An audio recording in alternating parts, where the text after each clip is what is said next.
we can now start to think of ideas about what we want to show here.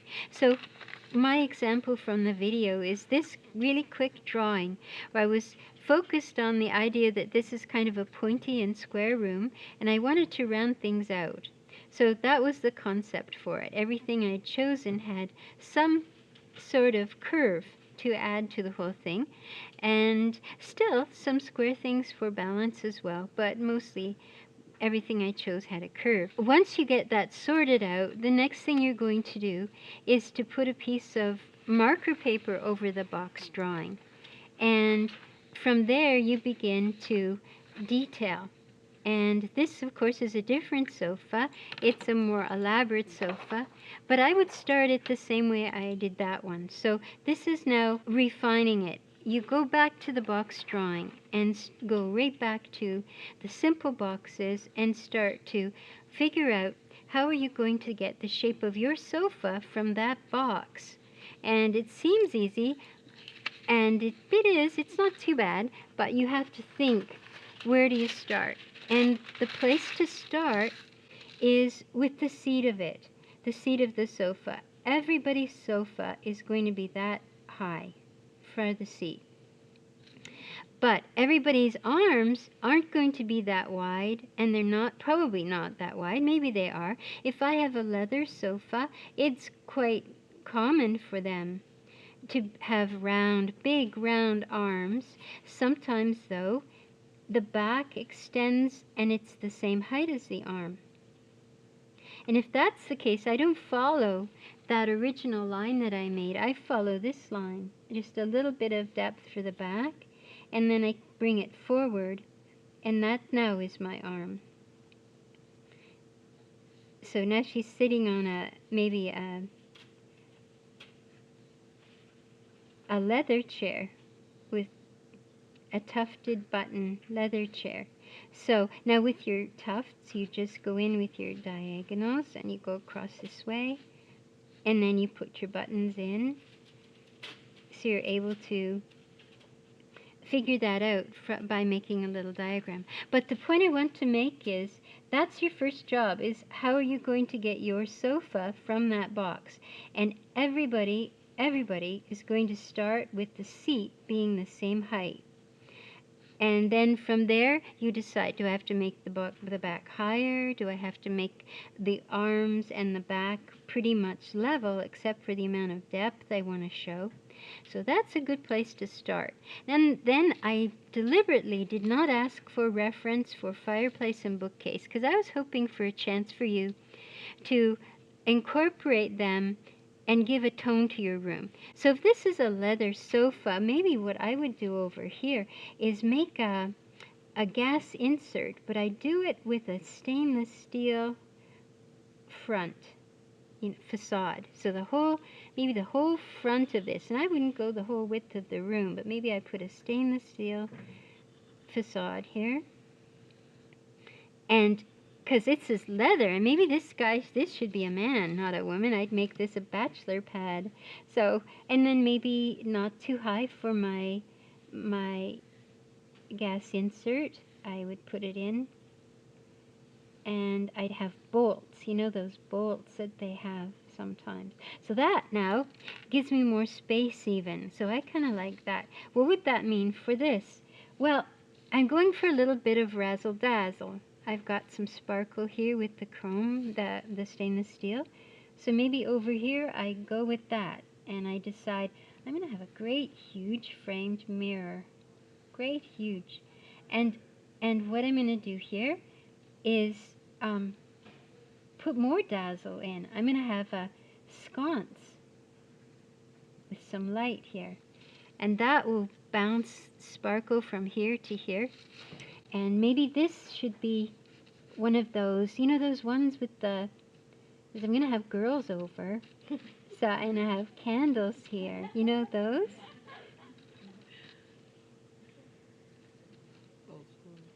You know how they go like that, and then they come down like this? So now my room has a reason for why I've put something where. And I know I asked for those ornate sofas and so on, so, but now here, once you're here, if you decide you want even to change them, as long as you don't end up with something too square and boxy, that's okay.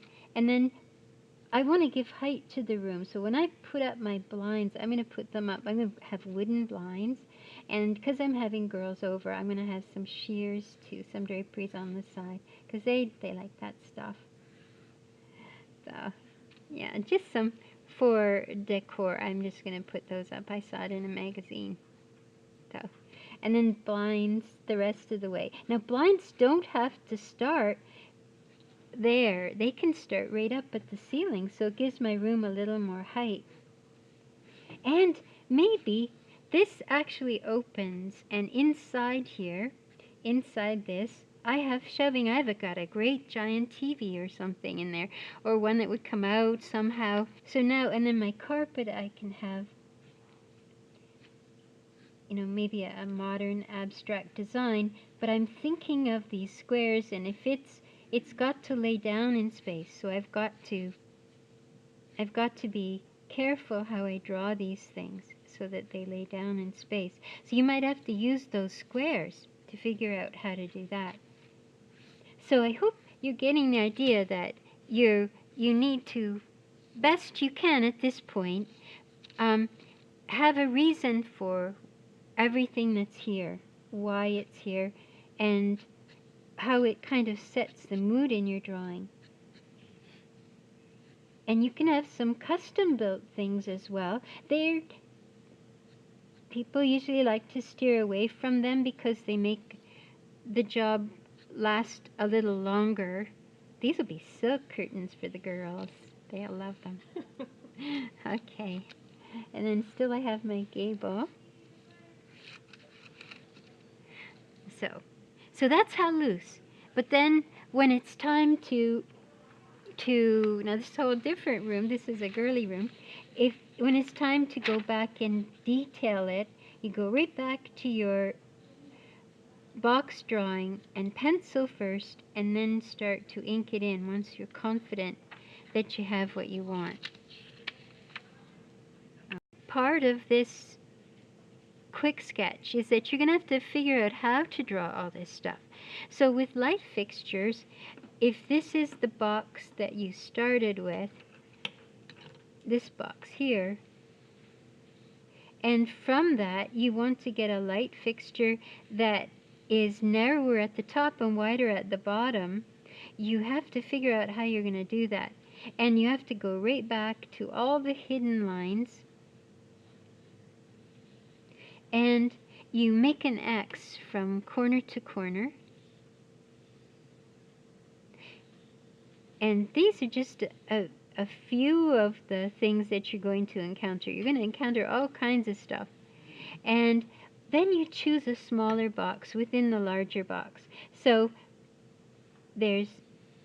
everywhere this touches my X will give me a smaller box. And then inside that, you divide your diagonals the way that we always do, and make your smaller circle that will reach out and meet the larger circle below that you make below. That same way. So that scheme for making ellipses, you're going to use that over and over. Then after, if you want to clean it up with your French curves, then you can. But until you know the exact shape of what you're doing, you can't use it. Okay, so it would turn out like this, something like that. The facade of the bookcase, it can take any shape you want it to take. You can have some of it as cabinetry that is closed. So as long as you know where the center is, and maybe it has those slim metal pieces, and as long as you have this, maybe keep some of it open. But this is a tricky one, knowing what to put here, and you might find some reference that would help you figure out what to put here. And the top part can be enclosed as well. You might like that. Give it more of a look of cabinetry. These dark wooden pieces warm up a room. So that would be one argument for doing it. If you have a soft, cushy sofa and the whole room is about comfort and relaxation, then this is something that you might do. And it might be a dark wood or even a light wood, as long as it's pale. Now, to get this half circle, this semicircle, we don't need the whole diagram. All you need is a V. So once you find the center, you make a V from corner to corner and divide into 3. So just another use of that diagram. Now this is what you're doing on your concept sketch. You're trying out some of these ideas to help you figure out how you're going to draw these things. Now we talked a little bit about the tufting. If you make diagonals across, then you can easily find your buttons. So it's the matter of continuing this. And don't forget that it's also going to, and even for the top, don't know that I would change it. I think I'd just keep going the same way, so that even as it rolls around, you'll be able to follow them. Just make it simple. Don't make it too complicated, as I think most everyone has a little bit of tufting to do. With your draperies, remember that draperies have weight. So when you're drawing them on your final drawing, don't forget the thick and thin lines. On the outside, you put some thickness. Here, this is round, so you go in and show a little bit. That means you don't have to draw all of this. You're just indicating up at the top what it will look like. And down at the bottom, this shows thickness as well when you curl a line. So on your cushions, you can curl a line, and that will show some thickness also. After you have your quick sketch, you're going to go back to your box drawing and put a marker paper over top and detail everything. Find all the ways you need to find to be able to shape everything and draw everything. And then you're going to go back in and put thicker outside lines and thinner inside lines. Make sure you've got all of that covered. And from there, you're going to need to map your shadows. Now, I've put up a video about how to map your shadows, but essentially what we're going to do is work from the center of the light where it hits the floor.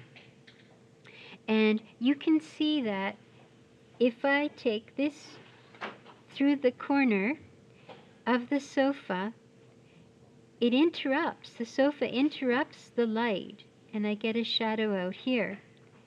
If I use the light from above, though, to bring this corner of the arm to meet this perspective line from the light, our shadow would be huge. So instead of that, we're just going to estimate how big we want the shadow to be.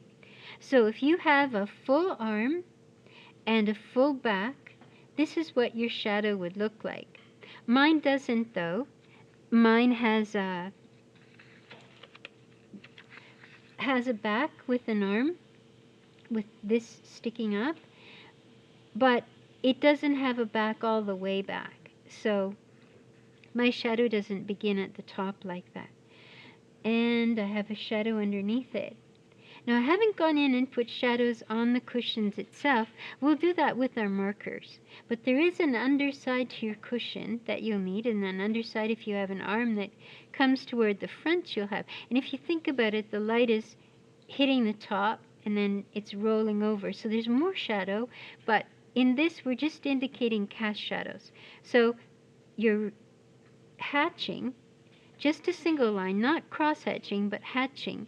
Your hatching is for the areas of cast shadow. So all of this is casting a shadow inside the fireplace and at the edge of the fireplace. And it's also very important to put lines of reflection in as well. I go into that in the video, so you'll be able to see that. there's this sheet as well. It's extremely helpful. If you're ever doing a floor plan, pull this out. So save it, because it shows you in the industry what is recognizable as a glass block and what's recognizable as stone and wood grain and wainscoting. We could even have wainscoting in this if you would like, and carpet, and so this is really extremely handy. Tile, so on. It'll help out quite a lot. And that's what you're going to incorporate into your drawing. With your hatching, I'm drawing up my crystals a little bit, but you always keep part of the paper blank. So I didn't put that crystal all over the whole thing. I just put it in one place and let the eye fill the rest of it in. This is an example I found that it's gone to quite a lot of extreme. You can see he's really drawn out everything. And it's in preparation for rendering. So he can render this. It would be a breeze. It would take him 2 minutes to render, but it took him probably half his lifetime to draw all of this. But it looks beautiful. Look how simple his people are, but we don't care. They're people, they're in there. But this, you see, it's beautiful. So the color will sing in the places that are more white. Now, I'm not expecting you to go to this extreme, because we're not rendering in color. This could get quite confusing in black and white. But if we were rendering in color, you could go this far. See his cast shadows in his hatching. Now, when you were putting this drawing together, if you kept all the same planes the same color, it will help out when you begin to go back to it and mark it up in terms of what values go where. We're going to go back in and decide that using our original chart, you'll remember that we made this handy chart. So if the light's underneath, it's going to make this light. So that's an A. And the light source itself, it might be quite light in the center, but it goes a little bit halftone on the sides. But this is quite easy. Just go right back in there and figure out what value each of these places should have according to this and according to how the light is affecting it. So it's quite obvious that all of your top planes are going to be an A. They're going to be light. So the top planes of your shelving, the top planes of the seat of the sofa and the back, and here the light is lighting up that wall, but corners always are a little in shadow, so you'll have to put some in there. And this is a B value. It's facing front. It's in the light, but it's oblique to the light. So remember, that's what the B value is. So that's after you have your hatching in and so on, you go back to your block drawing again. We're not finished with that quite yet. It's going to be your guide for rendering all your values. And this, you need to pull this out as well, and it's going to help you again, so that you don't make the tops of your sofa, top surfaces any darker than that, or your fronts any darker than that, or your shadows any lighter than that. And this will be a base for your rendering for your whole future. It will set you up. It's that important. And so this is what it would look like. I'm not asking you to render according to those values, but this is what it would essentially look like. So all my top planes are light. This is a light plane. And my front-facing planes are a middle value. I don't have a lot of shadow values, but they're darker than my middle value. So that's what kind of guide we're receiving from that diagram, our geometric shapes. And you can see the light fixtures, as I was saying, it looks like the cylinder. So we've just picked up all those values. And this, if you have a glass light, though, you can't really do that, but you still put a little value in. That if you're going to show anything at the window, don't outline it. Put it in as shapes of maybe the most a 30%, 3 gray. Don't do too much there. And your flooring, you can explore just using the markers themselves to give you wood grain. And for a furry carpet, you just make it furry on the edges. For tile, just put some dots in and that'll read as tile. And all of this comes from your chart, your floor plan chart. There's some more stuff out the window. Often people show light that way with a triangle and a curve at the bottom. You'll often encounter that. And this is pretty much the same. Okay, and so this one is the rendered version of that grade version. So although I'm not asking you to do this, this is how it translates. So you can see it working out in translation. But this was a much lighter sofa, so I didn't go this dark. I kept it light, but I darkened the surround. I didn't make them light like this. I made them dark. So that's a choice you're going to need to make as you go along. Render for your focus first, and then everything else that you do will set it up to look its best. In this version, unlike the version that I completed for this, I wanted some warmth in the room. This was a really soft, cushy sofa, not elegant like the chaise. So I wanted to choose cabinetry and a fireplace that was a little darker, maybe a nice dark wood. And the floor is still light, but it could have been dark as well, but I didn't want too much contrast here. Now, as I say, this is all new to you, so just think as far as you can reach and see what happens. And mirrors, just put a little perspective. So just use your vanishing point and put a little perspective in with your gray marker, and then throw some diagonals over top. This is the one that I did as the example, and I did it quite differently than the last one. I wanted to set up the light piece with something dark surrounding it, but I didn't darken over here. I did out here, but I think it still would have been fine without that. It just would have made a stronger focus. So you have to balance your values. You've got a guide. You know what it would look like if you followed your guide, but you still have to make that focal point. And I think for most everyone, it's going to be the sofa. You still have to make that look good. Here I have the gentleman, and I've chosen the right side of him. So I started up here, probably with the 3 or the 1, and while the paper was still wet, I introduced the darker value, and I wanted to get a little reflected light. If you can, this is why these were so important. Remember how it gets a little lighter at the edge. It doesn't get dark at the edge.